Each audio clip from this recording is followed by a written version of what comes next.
Bienvenidos, esto es Siguen las clases con Cobat, el programa del Colegio de Bachilleres del Estado de Tamaulipas.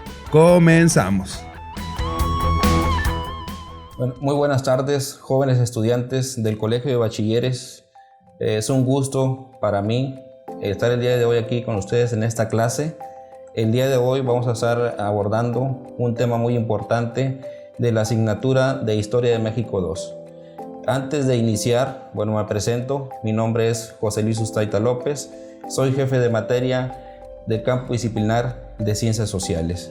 El día de hoy tengo el gusto de presentar y me acompaña el maestro José Aurelio García Navarro.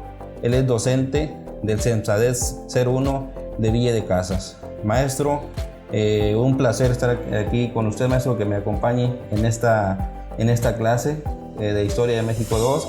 Y bueno, con más de 20 años de experiencia en la docencia, maestro, muchas gracias por acompañarme en esta clase de Historia de México 2, maestro. Gracias por la invitación, maestro. Igual, buenas tardes a todos.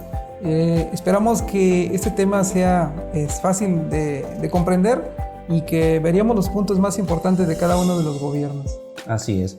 Y bueno, entrando en tema de esta asignatura que ya mencionamos, vamos a estar haciendo referencia al bloque número 5. Y en el bloque número 5 se llama Presidencialismo y Alternancia Política. Y el tema que vamos a estar trabajando es la aparente estabilidad, que comprende del periodo de 1940 a 1970. En este periodo, hubo varios personajes, varios presidentes en este periodo, maestro, y vamos a estar hablando del presidente Manuel Ávila Camacho, que el periodo fue de 1940 a 1946. Vamos a estar hablando también de Miguel Alemán Valdés, de 1946 a 1952, de Adolfo Ruiz Cortines, de 1952 a 1958, y vamos a estar hablando también de Adolfo López Mateos en el periodo 1958-1964, maestro. Sí, así es, maestro. Muy bien. Y bueno, vamos a empezar con el primer personaje, maestro, que fue Manuel Ávila Camacho, como ya lo comentamos, en el periodo de 1940 a 1946. Y bueno, ahí al inicio de su... vamos antes de iniciar con Manuel Ávila Camacho, maestro, pues vamos a hablar un poquito antes de lo que fue Lázaro Cárdenas, el periodo de Lázaro Cárdenas, para entrar en tema con el presidente Manuel Ávila Camacho. Sí, maestro. En el gobierno de Lázaro Cárdenas, su política la basó en la política de masas, es decir, dirigida a la mayor parte de la población de escasos recursos, principalmente obreros y campesinos, con el aglutinamiento también de estos grupos en diferentes organizaciones sindicales.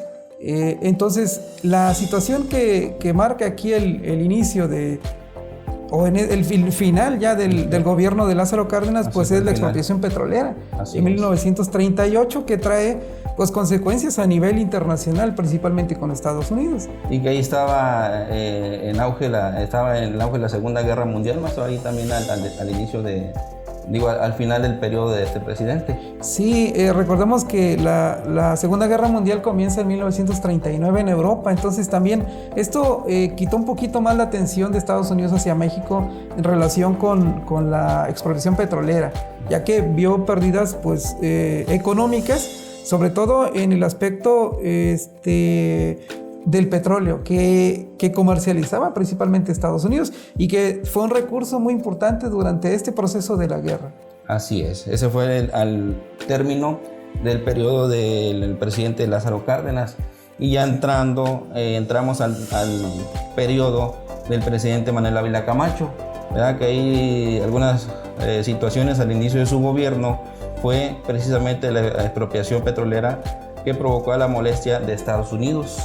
Sí, esta expropiación pues genera también ese descontento y esa situación como un poquito de crisis política entre los dos gobiernos, pero finalmente la Segunda Guerra Mundial pues también le da a México una posición estratégica, sobre todo por cuestión de los productos que se empezaron a consumir en este proceso durante la guerra.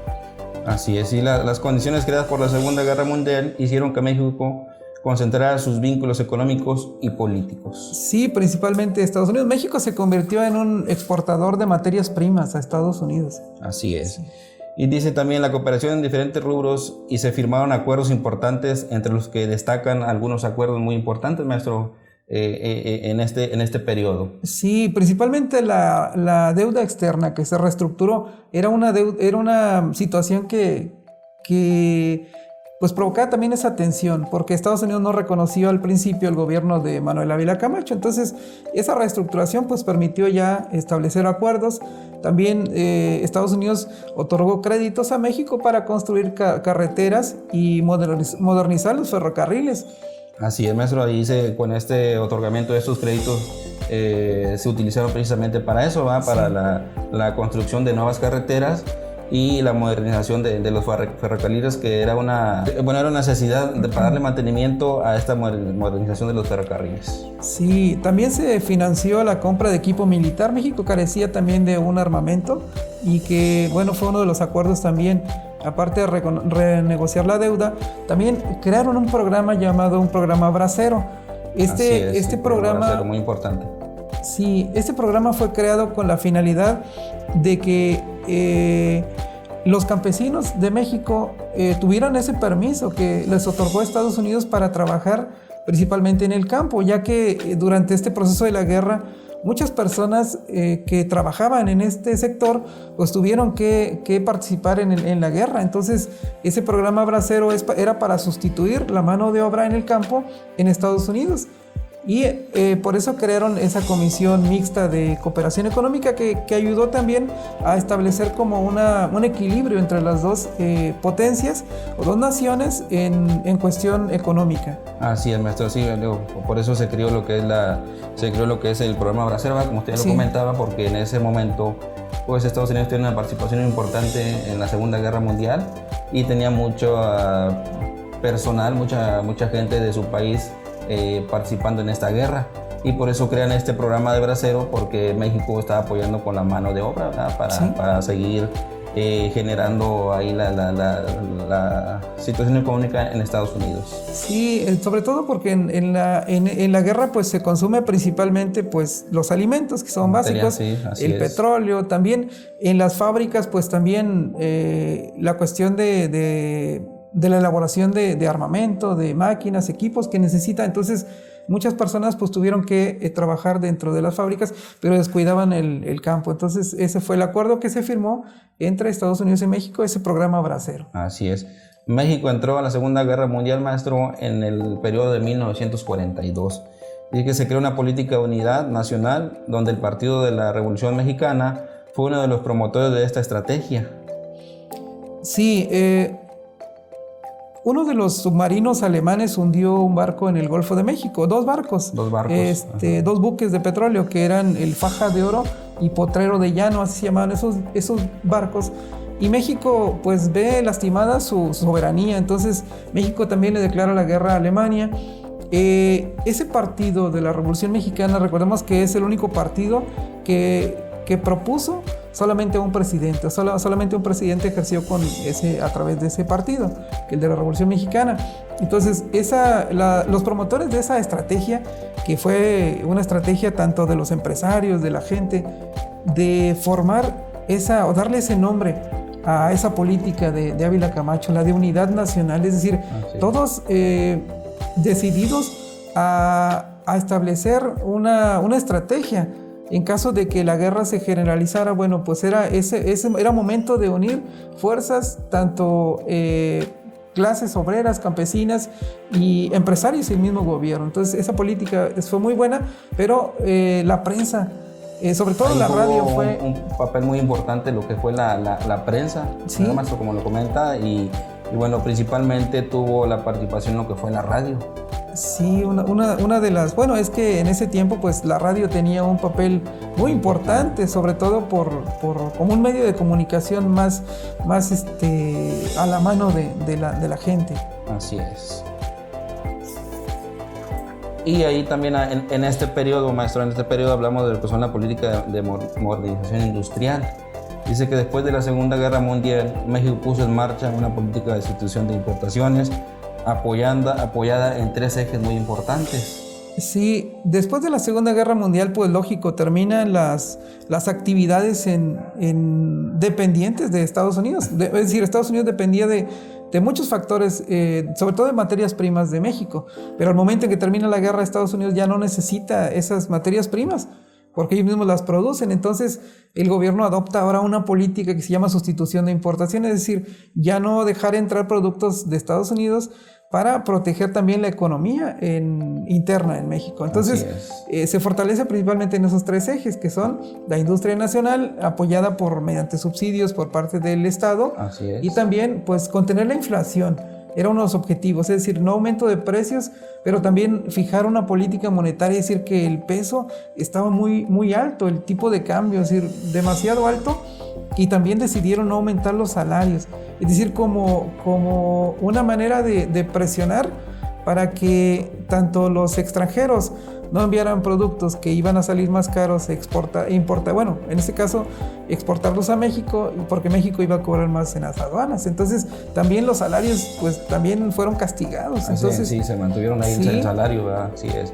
Y también la puesta en marcha de políticas proteccionistas para evitar la comercialización de mercancías extranjeras, como ya lo comenta, maestro. Sí, para las empresas extranjeras pues era un costo muy alto enviar productos a México, dadas las condiciones de la política que estableció este gobierno. Entonces como que ya también frenó un poco, pero también dio apertura a que las empresas mexicanas fueran creciendo y fueran promoviendo esos productos de forma interna.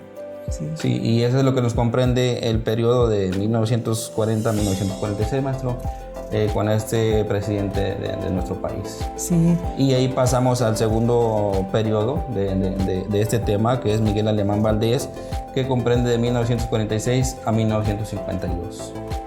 Sí, bueno, el programa que implementa Manuel Ávila Camacho, que es esos proyectos de modernización del país a través de esas políticas que estableció, pues las actividades principales del gobierno de Miguel Alemán pues fueron el petróleo, la producción de electricidad, así también la industria química y la siderúrgica, aunque su interés primordial era optimizar los recursos naturales, es decir, estos mismos recursos de los que les hablé ahorita, pues era de generar un crecimiento, pero también lograr un poquito de independencia tanto de Estados Unidos, es decir, ya no depender del producto de Estados Unidos, sino también aquí que en México se fabricaran. Así es, y para lograr esos fines era necesario un Estado fuerte, capaz de fomentar la industria, ¿verdad? Así exactamente. Es. Bueno, para ello también, para lograr este Estado fuerte, el gobierno de Alemán Valdés tuvo que favorecer también a los empresarios. Así es. O sea, apoyar también a los empresarios que estaban haciendo crecer ese sector, pero principalmente pues con este crecimiento de productos y también la generación de empleos en México también. Así es. Y bueno, también nos habla de lo que es la política exterior. Actuó como un importante instrumento para conseguir apoyos para impulsar estos proyectos, como ya lo decíamos, maestro, apoyando sí. a los grandes empresarios para darle impulso a estos proyectos para que se generen aquí en nuestro país. Sí, esta política pues fue muy importante porque pues sabemos que México carecía en ese momento de recursos, entonces tuvo que conseguir ese tipo de proyectos, de apoyos para lograr los propósitos que se proponían. Así es, y ahí el presidente de Estados Unidos, Truman, declaró la división del mundo en dos bandos, el del mundo libre, representado por Estados Unidos, y el del mundo comunista, representado por la Unión Soviética. Sí, después de la finalización de la Segunda Guerra Mundial en 1945, pues el mundo se dividió, Europa se dividió, principalmente Alemania se dividió en 4 zonas de ocupación.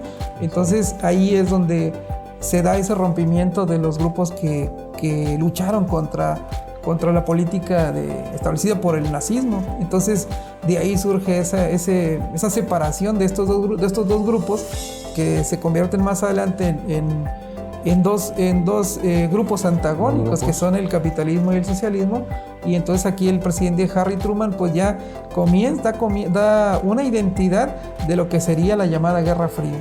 Así es, maestro. Sí.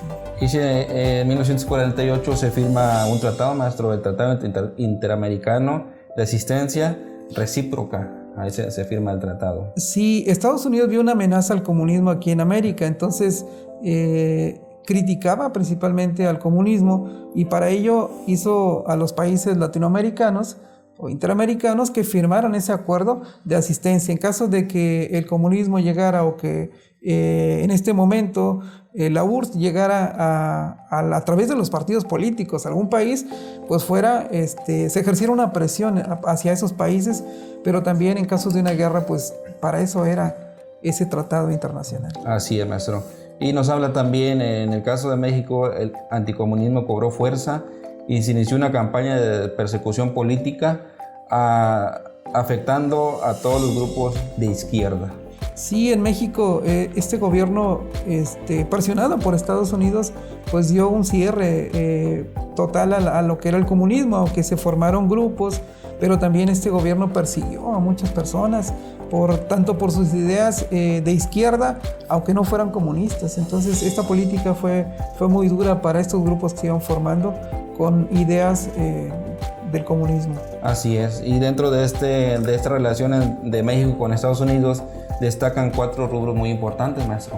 Sí, estos rubros son pues consecuencias de estos acuerdos que hay. Principalmente lo que ya Estados Unidos no quería era la migración, quería que se detuviera la migración, entonces fueron cuestiones que se negociaron. También las inversiones y créditos que eran importantes para seguir con la industria. La protección industrial también, sobre todo por el gobierno, dando el apoyo principalmente a los empresarios.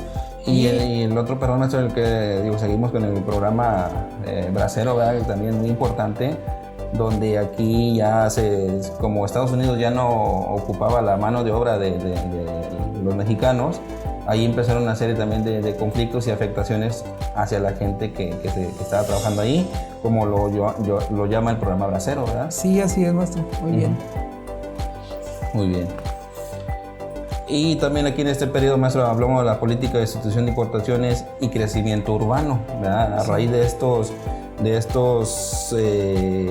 créditos que se empezaron a implementar en las ciudades para el crecimiento de la industria, pues se vio afectado también la zona rural, ¿verdad? Sí. Y mucha gente empezó a ir a vivir a las zonas urbanas, a las ciudades, precisamente porque el campo pues ya no tenía el apoyo, ¿verdad?, que estaban recibiendo anteriormente, y bueno, por eso se empieza a hacer lo que es la urbanización.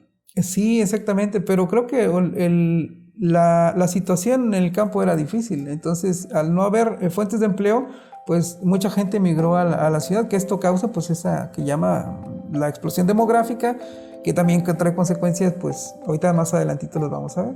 Así es, maestro. Sí, con esta devaluación del peso pues también limitó las exportaciones, pero la idea era contener la inflación, entonces para eso se crearon algunas empresas.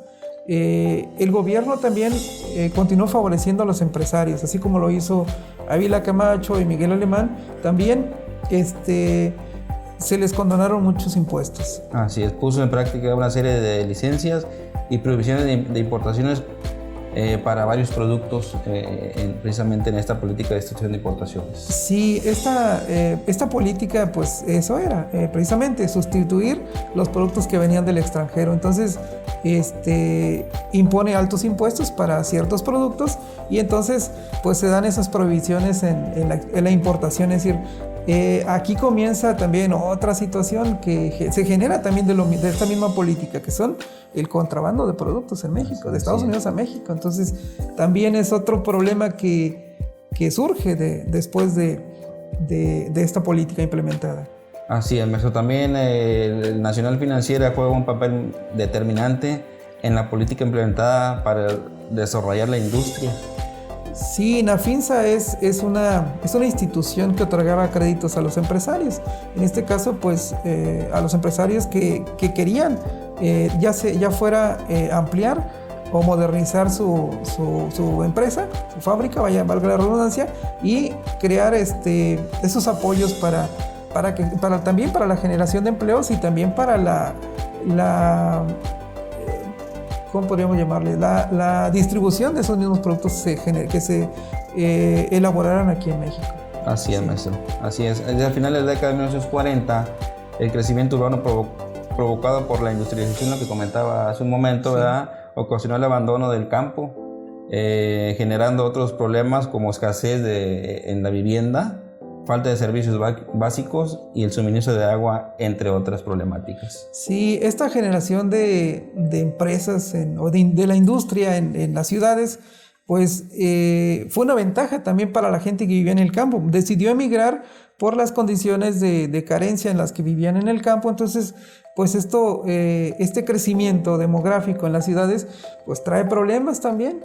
O sea, como el caso de la escasez de vivienda, las ciudades empiezan a crecer, la falta de servicios básicos también, pero sobre todo el suministro de agua, que es un problema muy fuerte para las grandes familias que viven en las ciudades, principalmente en las zonas conurbadas de las grandes ciudades. Hubo un crecimiento muy grande, maestro, y no hubo una planificación, ¿verdad?, urbana. Sí. Se generaron este tipo de problemáticas, con lo que es el servicio del agua y lo que hemos comentado, precisamente porque mucha gente del campo, como había una problemática muy grande en la zona rural, sí, se empezó a ir a las ciudades y surgieron todo este tipo de problemáticas. Sí, vemos cómo ante una propuesta del gobierno muy buena, que es la industrialización, pues se generan otros tipos de problemas que como dice usted, no habían sido planeadas, no estaban contempladas en que iban a ocurrir ese tipo de situaciones. Así es, maestro. Y bueno, continuando con el tema, y vamos a pasar a otro periodo también muy importante, que comprende de 1952 a 1958, con el presidente Adolfo Ruiz Cortines. Y dice aquí, en este periodo, continuó con la industrialización del país, a lo que se le denominó Programa de Desarrollo Estabilizador. Sí, el modelo de sustitución de importaciones pues queda solamente en el gobierno anterior. Y aquí decide darle otro rumbo muy distinto, que este programa de desarrollo estabilizador pues precisamente consistía en eso, en estabilizar los precios, en generar un crecimiento económico en México. Entonces, pero aquí la idea fundamental era que el Estado debía controlar tanto el comercio, la inflación y también los salarios. Entonces esto generó también pues un cambio muy distinto al gobierno anterior. Un cambio muy drástico. Sí. Y bueno, también se mantuvo las políticas encaminadas a fortalecer la industria, ya que buscaba producir más para exportar más, sí, y activar y expandir el comercio exterior, que es lo que buscaba aquí esta nueva programa de desarrollo estabilizador aquí en nuestro país en este periodo de Adolfo Ruiz Cortines. Exactamente, es lo que mencionaba ahorita. El programa anterior pues decía que no, así había que generar un crecimiento interno, pero bloquear lo que venía del extranjero. Y en cambio este gobierno no, mantiene una apertura hacia el exterior basado principalmente en el comercio. Así es. Y bueno, aquí en este periodo, maestro, pues nos habla de unos logros de este gobierno, unos logros muy importantes.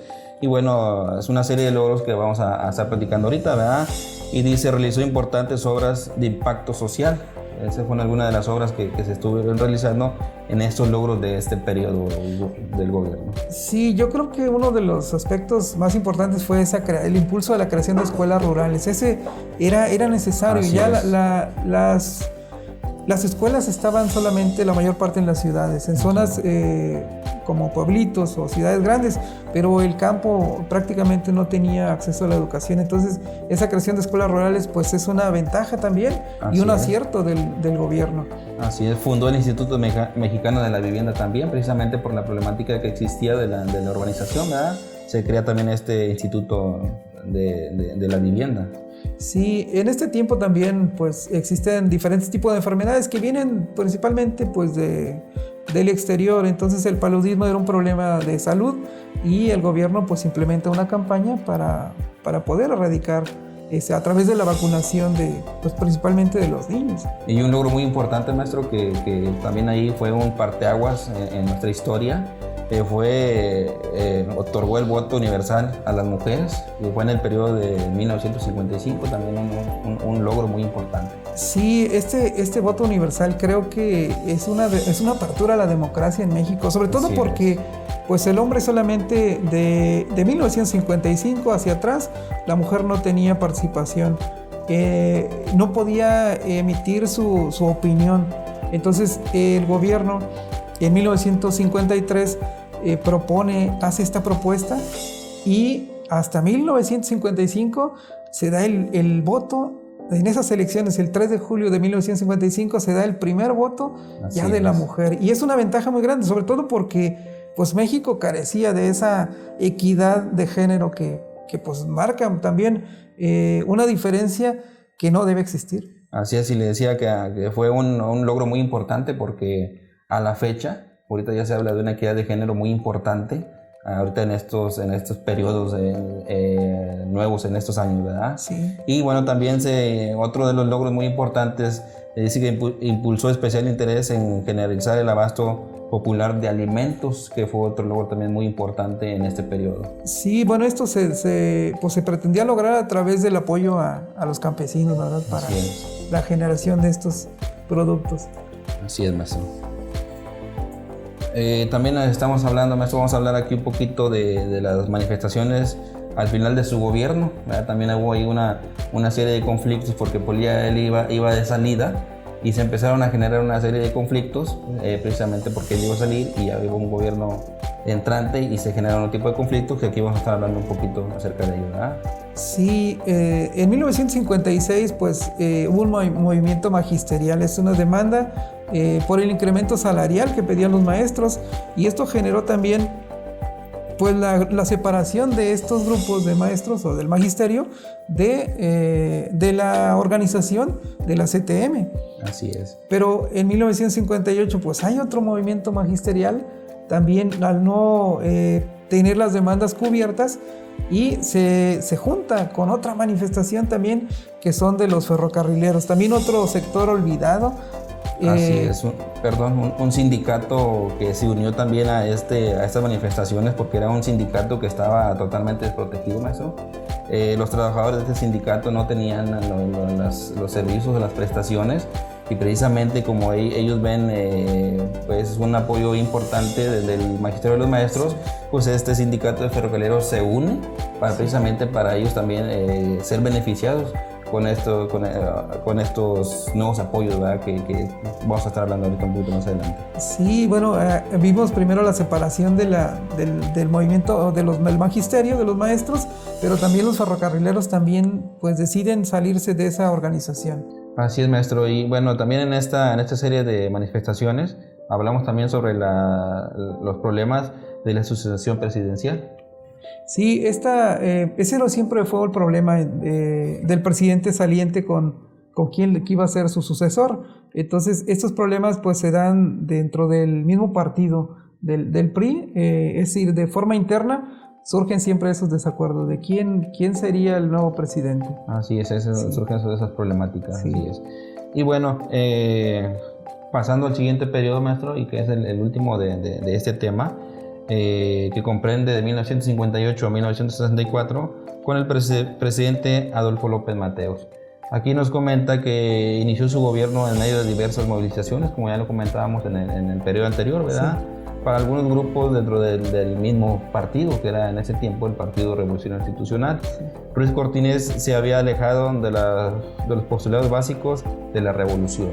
Sí, veíamos que uno de los postulados básicos, bueno, son dos, que son el artículo 123 relacionado con los derechos al trabajo, sí, y el artículo 27, que habla sobre las tierras y aguas que son propiedad de la nación. Sí. El sexenio estuvo marcado por un importante suceso histórico, que fue el triunfo de la Revolución Cubana en 1959, la cual trajo una situación tensa entre México y Estados Unidos. Sí, se dio principalmente porque la Revolución Cubana se organiza aquí en México. Entonces Estados Unidos pues ve el ingreso ya del comunismo aquí a América, y para ello representaba un riesgo muy grande. Así es. México buscó una relativa dependencia de Estados Unidos respecto a los ámbitos político y económico, que lo llevó a buscar vínculos con los países no alineados de los regímenes socialistas y algunos asiáticos. Sí, México no se conformó solamente con la relación con Estados Unidos, sino que buscó más allá. También Estados Unidos, pues, en ese momento estaba también en una situación tensa debido al comunismo en el mundo. Entonces México, pues, aprovechó esos aspectos para poder establecer relaciones con otros países y también acuerdos que beneficiaron al país. Así es, maestro. Durante su gobierno de este periodo se resolvió formalmente el problema del territorio del chamizal, que Estados Unidos devolvió a México en este periodo. Sí, el chamizal era es una región que, dado el cauce del río Bravo, veíamos que era la línea divisoria entre Estados Unidos y México, pues el cauce se desviaba a una parte y ese territorio siempre se mantuvo en una disputa entre los dos países y finalmente, bueno, este gobierno logra ese acuerdo y bueno, ya Estados Unidos firma y cede a México esa parte. Así es, las persecuciones de la Revolución Cubana tuvieron importantes consecuencias en México. Un caso conocido fue el asesinato de Rubén Jaramillo, también precisamente en este periodo. Sí, esta Revolución Cubana, bueno, pues trae también que fue la primera revolución aquí comunista en América. Entonces Estados Unidos pues vive una situación tensa y con miedo a que el comunismo se expanda hacia toda América. Incluso una de las frases de Estados Unidos después de la Segunda Guerra Mundial en 1945 dijo: América para los americanos, y no permitía la injerencia de ninguna otra nación y tampoco de otro tipo de ideas. Entonces Estados Unidos presiona a México para que no se forme ningún grupo con ideas comunistas, y uno de esos casos pues fue el de Rubén Jaramillo, asesinado en Morelos, en el estado de Morelos, pues por las relaciones que mantuvo con el Partido Democrático Mexicano, ¿sí? Partido Comunista Mexicano, perdón. Entonces este asesinato pues también queda impune, no se castiga a nadie, pero podemos decir que fue orquestado por el mismo gobierno de forma en cómo poder contrarrestar el avance de esas ideas. Y no solo a él, maestro. Sí, hubo más personas todavía que continuaron con, pues digo, que tuvieron el mismo fin que este líder. Así es. Sí, y también hubo unos logros importantes del gobierno de López Mateos precisamente en este periodo. Y bueno, uno de ellos es que creó el ISSSTE en 1960. Sí, también tanto, pues, aparte de la educación y de otros tipos de sectores, creo que el de la salud también es muy importante. Entonces, es un acierto muy grande del gobierno de López Mateos la creación de esta institución de salud que benefició pues a la mayor parte de la población en México. Así es. Como ya lo comentaba usted hace un momento, maestro, también reformas al artículo 123 que trajeron beneficios como el reparto de utilidades, las indemnizaciones y el aumento periódico al salario mínimo. También fue otro de los logros muy importantes. Sí, muy bueno esta reforma que hicieron a ese artículo, al 123. Así es. En 1959 se creó la Comisión Nacional de Libros de Texto Gratuito, incluidos en el derecho a la gratuidad de la educación también en ese periodo. Sí, mientras vimos la creación de escuelas en las zonas rurales por otro gobierno anterior, pues vemos aquí también la creación de esos libros que también ayudarían a los jóvenes o principalmente a los niños a recibir una educación pues, ya de calidad.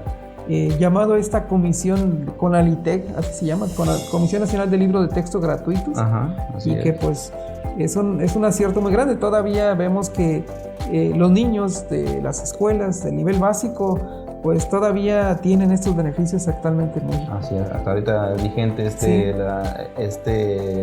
programa que se creó en aquella época, en aquel periodo.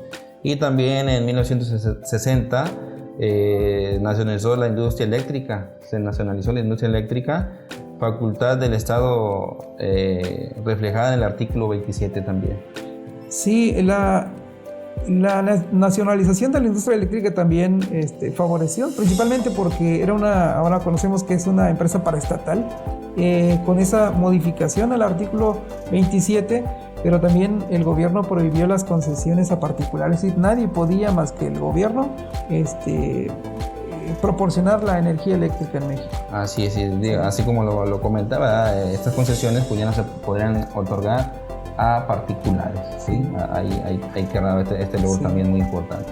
Y bueno, maestro, de esta manera estamos llegando al fin de este tema. Jóvenes estudiantes, esperemos y hablar muy general de estos temas, maestro, que sabemos que hay mucha información, pero esperemos y les sea de utilidad con de este tema, lo que es la aparente estabilidad de 1940-1970. Y bueno, jóvenes estudiantes, los seguimos invitando.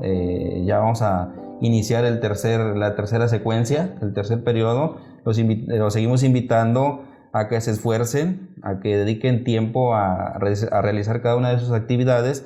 Y sabemos que tienen diferentes asignaturas, pero bueno, los invitamos a que hagan el esfuerzo. Sabemos que es una situación complicada por la que estamos pasando, pero bueno, dedicándole un poquito de tiempo, estamos seguros que van a cumplir con cada una de sus actividades. Sí, así es, maestro. Esperamos que esta información pues les sirva para comprender un poquito más los temas. Sabemos que a veces es muy corto el tiempo para poder hablar de todo, pero creo que los aspectos más importantes pues ya se retomaron ahorita. Esperamos que les vaya bien y que, pues como dice el maestro José Luis, que se esfuercen en dar lo mejor de cada uno de ustedes para continuar con lo que sería esta tercera secuencia. Así es, y bueno, ya para concluir, me vuelvo a presentar. Mi nombre es José Luis Ustaita, jefe de materia del campo disciplinar de sociales, y le quiero agradecer mucho al maestro José Aurelio que me haya acompañado en esta clase, ¿verdad? Sé que me ha estado apoyando en otras clases, y bueno, le agradezco mucho que tenga ese tiempo de estarme apoyando precisamente para que este material les sea de utilidad a nuestros estudiantes, maestro. Sí, no hay de qué, maestro, con gusto, yo estoy a la disposición. Bueno, muchísimas gracias, y bueno, soy mejor, soy Cobat. Esto fue Siguen las clases con Cobat, el programa del Colegio de Bachilleres del Estado de Tamaulipas. Los esperamos en nuestra próxima edición. Gracias. Soy mejor, soy Cobat.